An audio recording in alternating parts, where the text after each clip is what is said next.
বরমশাইকে কি খাবে জিজ্ঞেস করতে বলল, এমন কিছু একটা রান্না করো যেন মশলাদার না হয়।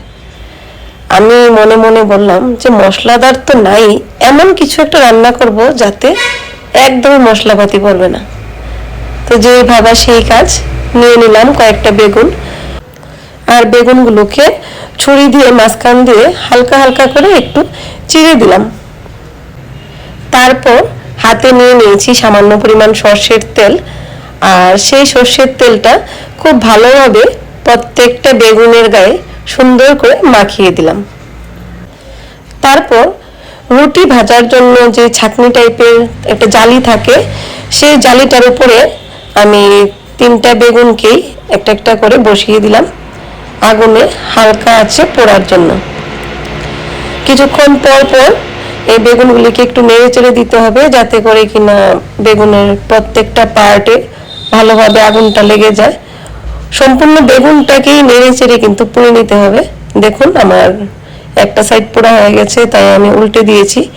এরকম ভাবে বেগুনটা যখন আপনারা পুড়বেন না, দেখবেন বেগুনটা যে জায়গা দিয়ে ছুরি দিয়ে একটু চিড়ে দেওয়া হয়েছিল সেগুলি দিয়ে একদম বক বক করে ভেতর থেকে জল বেরিয়ে আসবে।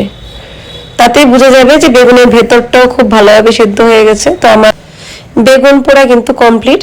আমি গাছ থেকে কয়েকটা কাঁচামরিচ পেরে নিয়ে এসেছি, আর কিছু পেঁয়াজ একদম কুচি করে কেটে নিলাম। এখন আমার পোড়া বেগুন ছোলার পালা। দেখুন বেগুনটা যদি খুব সুন্দরভাবে পোড়া হয় না, তার চামড়াটা কিন্তু একদম আলতু হাতে টান দিলেই উঠে চলে আসবে। দেখুন আমার বেগুন থেকে কিভাবে চামড়াটা উঠে উঠে আসছে। বেগুন কিন্তু কিছুই হচ্ছে না, ভেতরে বেগুনটা খুব সুন্দরভাবেই রয়ে গেছে, শুধু বাইরের চামড়াটা হাত দিয়ে ধরলেই উঠে আসছে। এইভাবে করে বেগুনটা যখন সম্পূর্ণভাবে চামড়া উঠানো হয়ে যাবে, তারপর বেগুনের ভেতরটা একটু চাপা দিয়ে দেখে নিতে হবে, কারণ বেগুন বাইরের দিক থেকে অনেক সময় দেখতে বেশ ক্লিন থাকে, কিন্তু ভেতরে পোকা বা অন্য কিছু থাকতে পারে। দেখুন আমি বেগুনটাকে সম্পূর্ণভাবে ছুলে নেওয়ার পর ভেতরটাকে চাপা দিয়ে দেখে নিয়েছি। আমার বেগুনের ভেতরে পোকা বা পোকা জাতীয় কিছুই নেই, একদম ফ্রেশ আছে বেগুনটা। দেখুন একে একে আমি সবকটা বেগুনকে ছুলে নিয়েছি, আর ভেতরটাও চেক করে নিয়েছি। আর এদিকে আমি যখন রান্না করছিলাম, বাইরেটায় দেখুন কি পরিমাণ হাওয়া দিচ্ছে।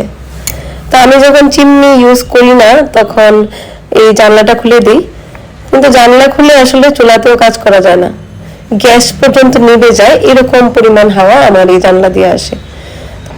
তো এবারে আমি ছুরি দিয়ে বেগুনগুলোকে একটু ছোট ছোট করে পিস করে নিচ্ছি। এরকম ছোট ছোট করে পিস করলে কি হয়, আমরা যখন বেগুনটাকে মাখাবো তখন এগুলির মধ্যে কোনো গাঢ় টাইপের বাঁধে না, খেতেও বেশ মজা হয়। তো আমি এবারে যে বেগুনগুলি কেটে নিয়েছি সে বেগুনগুলোকে একটা বাটিতে ট্রান্সফার করে নিচ্ছি, আর তার উপরে দিয়ে দিয়েছি কুচানো পেঁয়াজগুলো। এখন আমি গাছ থেকে কয়েকটা ধনেপাতা পেরে নিয়ে এসেছি, আর নিয়ে এসেছি কিছু কাঁচা লঙ্কা। এই সবগুলোকে একদম কুচি করে কেটে আমার এই যে বেগুনের ভর্তাটা আছে সেটার মধ্যে আমি অ্যাড করব। এরপর বেগুন ভর্তার মধ্যে আমি অ্যাড করে দিয়েছি সামান্য পরিমাণ লবণ এবং সরিষার তেল। আপনারা কি হাওয়ার আওয়াজটা শুনতে পেলেন? আচ্ছা যাই হোক, এখন আমি বেগুনটাকে খুব ভালোভাবে মাখিয়ে নিলাম হাত দিয়ে। মাঝে সাঝে এরকম বেগুন ভর্তা খেতে পছন্দ করেন না, এরকম লোক হয়তো হাজারে একটাও খুঁজে পাওয়া যাবে না, কিন্তু সময়ের ব্যস্ত জীবনে কিভাবে খাবেন সেটাই বুঝে পান না। আমি দেখিয়ে দিলাম, এভাবে করে খেয়ে ফেলুন।